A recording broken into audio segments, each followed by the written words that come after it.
అగ్ని కార్యములు అనగా యజ్ఞముల గురించి ఈరోజు తెలుసుకునే ప్రయత్నం చేద్దాం.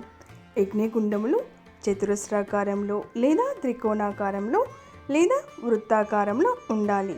వృత్తాకారంలో ఉండే హోమగుండములు కోరికలు త్వరగా తీరుస్తాయి.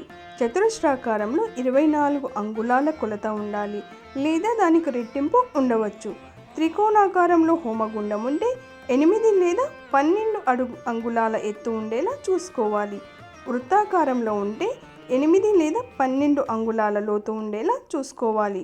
చతురస్రాకారంలో ఉన్నప్పుడు కొలతలు సరి సంఖ్యలో ఉండాలి. అంటే 4, 6, 8 అడుగుల చొప్పున ఉండాలి.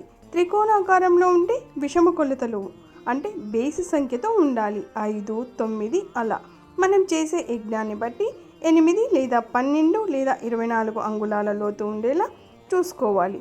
శ్రీచక్ర హోమానికైతే లోపల త్రికోణం గీస్తాం.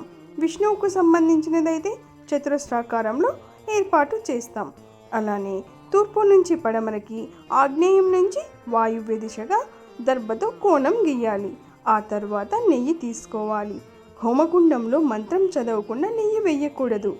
కనీసం అగ్నిమంత్రమైన చదువుతూ నెయ్యి వేయాలి.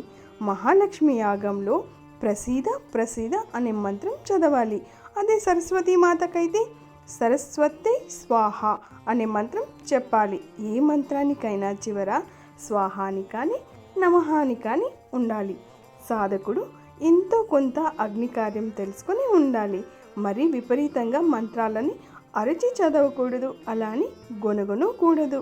మంద్రస్వరంతో పూర్ణాహుతి ఇవ్వాలి. ఈ పూర్ణాహుతి వేసినప్పుడు చప్పట్లు కొడతారు. ఆ సమయంలో మాత్రమే ఉచ్చ స్వరంతో మంత్రాన్ని పలకాలి. అలానే ఈ ఉచ్చ స్వరం అంటే గట్టిగా పలకడం అని. నెయ్యి, సమిధలు వీటితో పాటు చెరకు అంటే నేతితో వండిన అన్నం సమర్పించాలి. ఈ అన్నమును తప్పనిసరిగా బ్రాహ్మణులే వండాలి. తర్వాత విష్ణు హోమము, శ్రీచక్ర హోమం ఇవి ఎలా చేయాలనేది రేపటి వీడియోలో తెలుసుకుందాం. మీకు వీడియో నచ్చితే లైక్ చేయండి. మీ బంధుమిత్రులకు షేర్ చేసి నోటిఫికేషన్ కోసం బెల్ ఐకాన్ నొక్కండి. అలానే మన గురుకృపా ఛానల్ని సబ్స్క్రైబ్ చేసుకొని మీ అమూల్యమైన అభిప్రాయాన్ని కమెంట్ రూపంలో తెలియజేయండి. శ్రీమాత్రే నమః.